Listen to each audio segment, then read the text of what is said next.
গণভোটের মাধ্যমে আইনি একটা স্যাংশন ছাড়া আইনি কোনো কাজ করতে যাবে, সেটার যদি আবার আইনি ভিত্তি না থাকে তাহলে তো এটা ভবিষ্যতের জন্য সংকট তৈরি।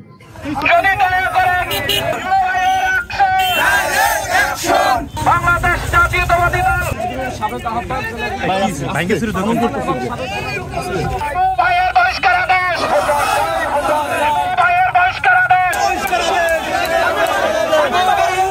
সদর থানার জনাব রিনুল ইসলাম রিবু ভাইয়ের বিরুদ্ধে বহিষ্কার করা হয়েছে।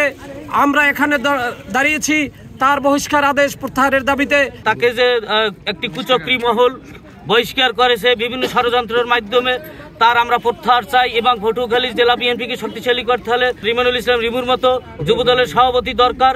রিমু ভাইয়ের নেতৃত্বে আমরা তার পাশে সবসময় দুর্দিনে সে আমাদের পাশে ছিল, আমরা তার সাথে আছি।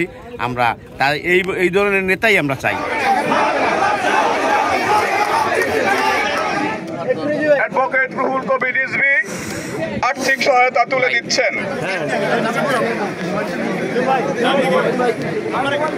গণভোটের মাধ্যমে আইনি একটা স্যাংশন ছাড়া কোনো একটা আইনি কোনো কাজ করতে যাবে, সেটার যদি আবার আইনি ভিত্তি না থাকে তাহলে তো এটা ভবিষ্যতের জন্য সংকট তৈরি।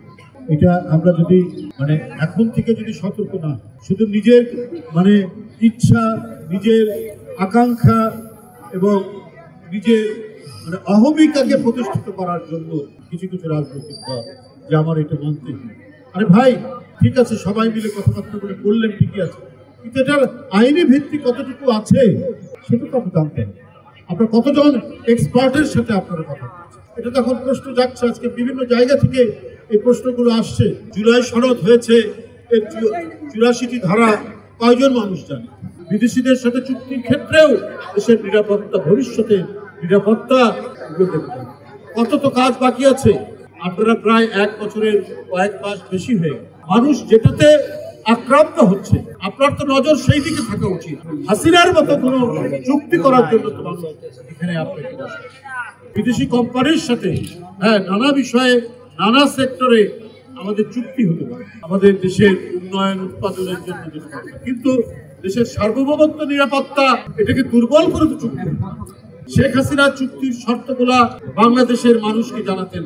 এখন যদি সেই পরিস্থিতি চলে আসে, চট্টগ্রাম বন্দর নাকি বিদেশি অপারেটরদের হাতে দেওয়া, তাদেরকে দিবে। সমুদ্র বন্দর যদি ক্রমান্বয়ে বিদেশিদের হাতে যেতে থাকে তাহলেও তো একটা নিরাপত্তার প্রশ্ন, তাহলেও তো এটা দেশের স্বাধীনতা সার্বভৌমত্ব। ডক্টর ইউনূস সাহেবকে এটা অবশ্যই বিবেচনায় নিতে হবে। শেখ হাসিনা যা যা করেছেন দেশের স্বার্থের বিরুদ্ধে, জনগণের স্বার্থের বিরুদ্ধে করেছেন, যার কারণে মানুষ মনে করেছে একটা সময় তাদের পিঠ দেওয়ালে ঠেকে গেছে।